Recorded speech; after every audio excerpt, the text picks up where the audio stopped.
Welcome back dito sa channel natin. Andito tayo ngayon sa Ayala Malls, Manila Bay. Update tayo dito sa bagong landmark. Una nang binuksan ang supermarket last month at unti-unti na rin binubuksan ang food court.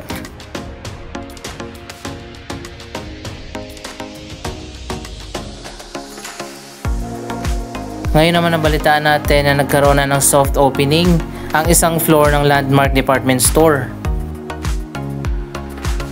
Bukas na rin daw ang bagong Landmark Hardware. Tingnan natin.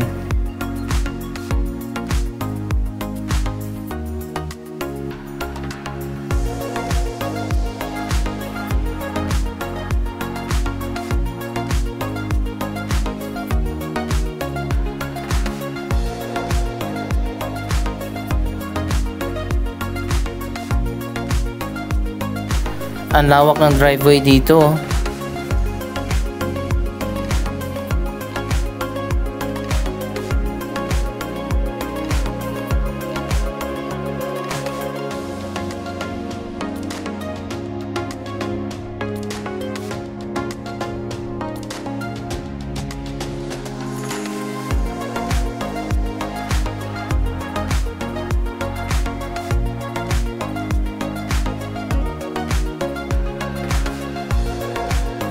Major tenant nga dito sa Ayala Malls, Manila Bay ang Landmark. Isang buong building ang dedicated sa kanila. Ilang floors din yan ang department store at supermarket.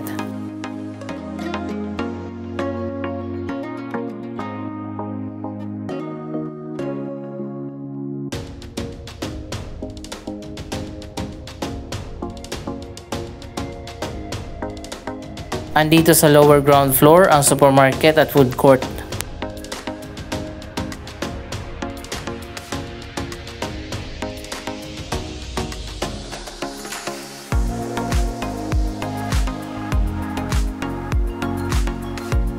Napakalawak ng supermarket dito at napakaganda.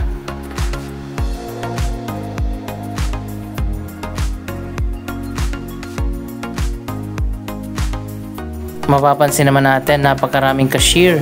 Nasa 40 yata ang available na checkout kapag binuksan lahat.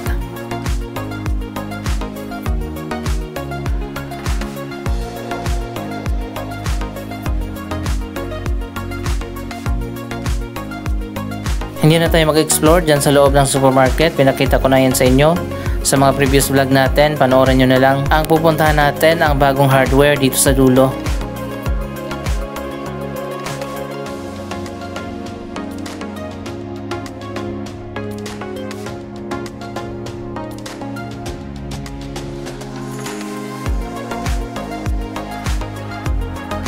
So ayan guys, bukas na nga ang bagong hardware. Medyo malawak din ang hardware dito.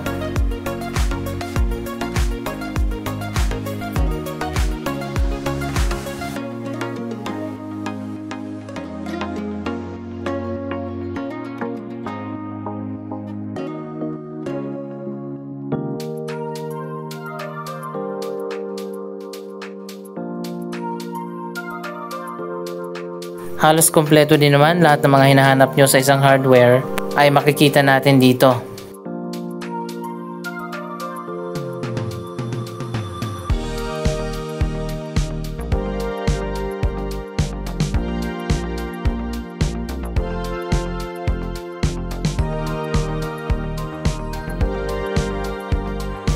Anyway, andito tayo sa food court area. Napakalawak din ito, kaso hindi pa bukas lahat.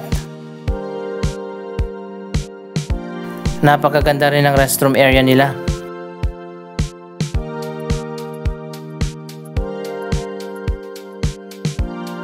So ayan guys, makikita nyo naman para kang nasa 5-star hotel. Hindi mo iisipin na isang food court ito.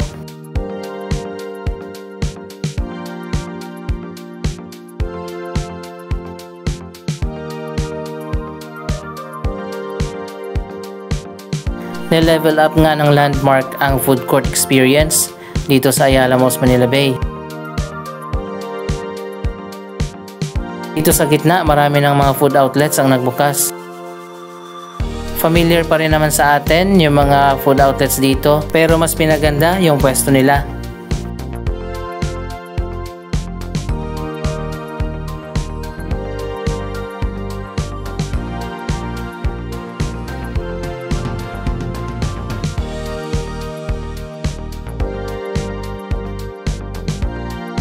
Sana nga lang mas marami pa mga food stalls ang magbukas dito.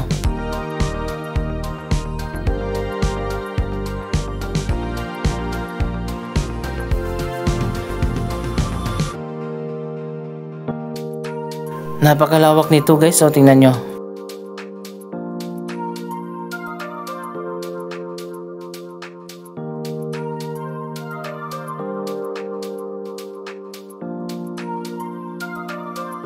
Napakaganda ng interior design ng supermarket at food court dito.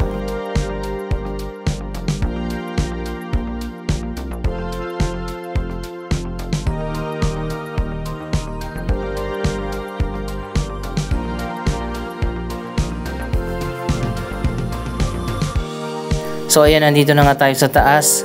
Nagkaroon na nga ng soft opening ang isang bahagi ng department store.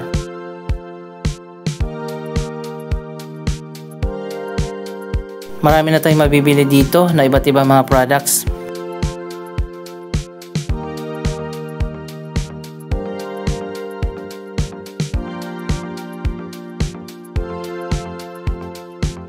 Nasa 3 floors yata ang department store na magbubukas dito. Maliit na portion pa lang ito ng department store. Sa mga susunod na buwan pa ang grand opening ng department store. Dito naman tayo ngayon sa Central Plaza.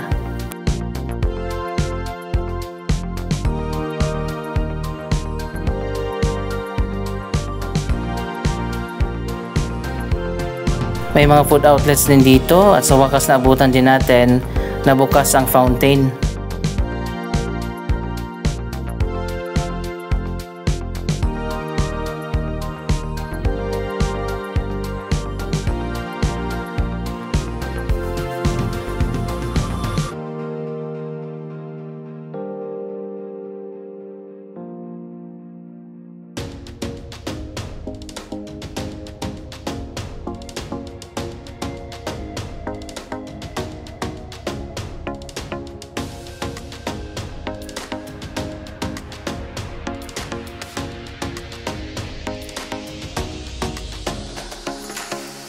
Mayroong ongoing na renovation na ginagawa dito sa gitna ng Ayala Malls Manila Bay.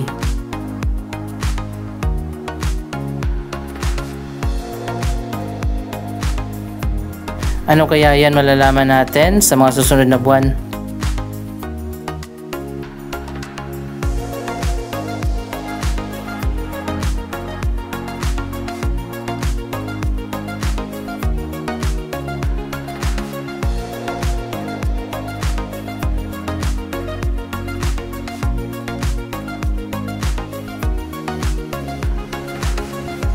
Napakalawak ng Ayala Malls Manila Bay. Dito pa lang sa gitna. Ang Central Plaza ay may lawak na 1 hectare.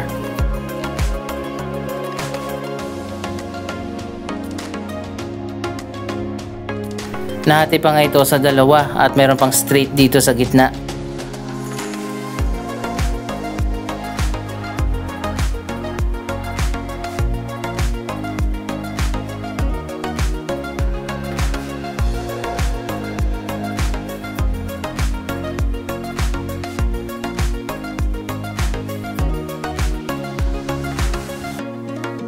Dito naman tayo sa kabilang side ng Central Plaza.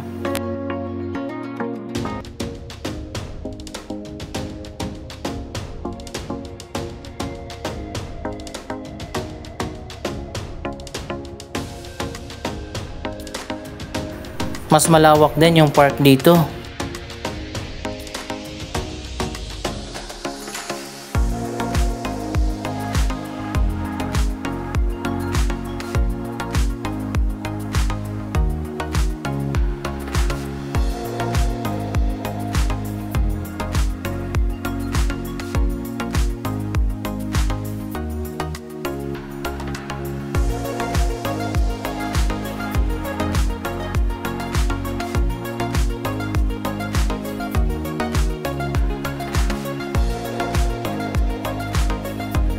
Kung sa Mall of Asia sobrang crowded na, dito kahit maraming tao hindi siksikan kasi nga sobrang lawak.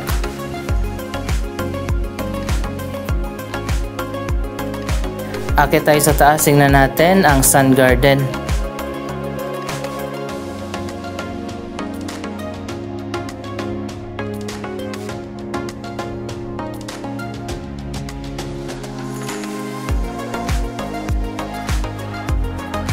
Ano kayong ginagawa dyan sa kabilang side?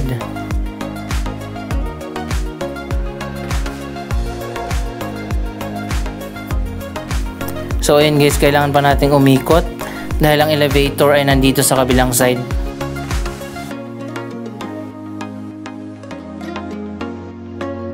Dito sa taas naman, napakalawak ang cinema area.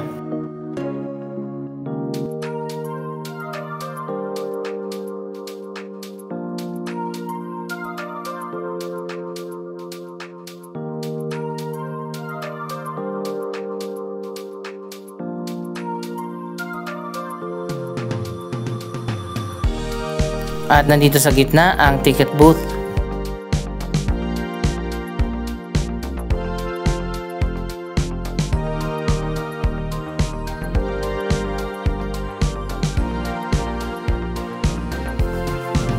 At meron pang cinemas dito sa kabila.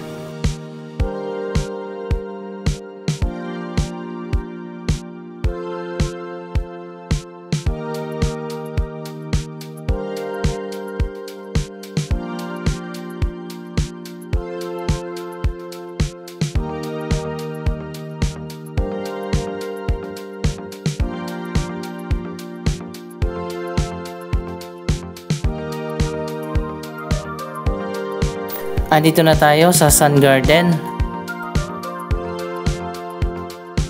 So ayan, medyo madilim na dahil sunset na nga. May mga bagong bukas na rin pala ng mga cafe dito sa rooftop.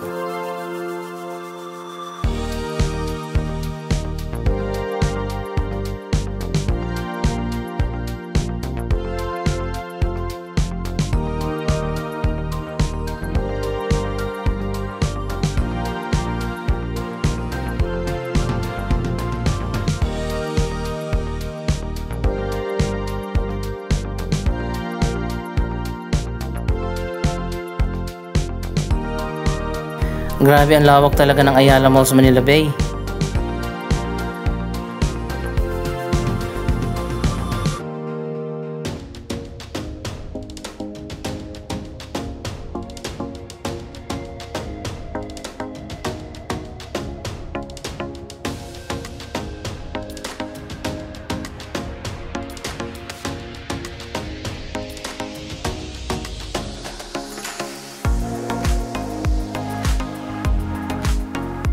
Hindi yata masyadong alam ng mga tao na may park dito sa taas.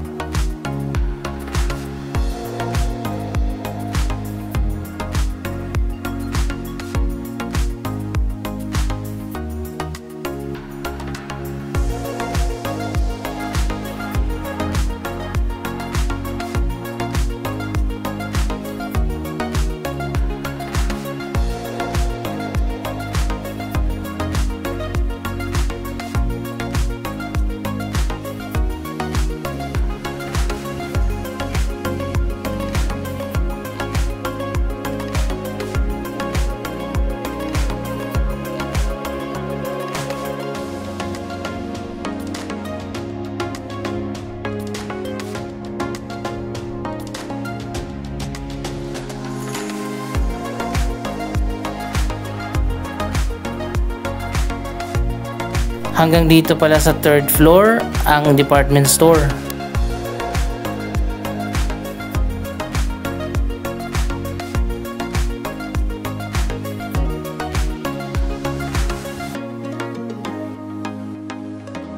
So ayun guys, pwede na kayo mag-shopping dito sa binuksan na area ng department store.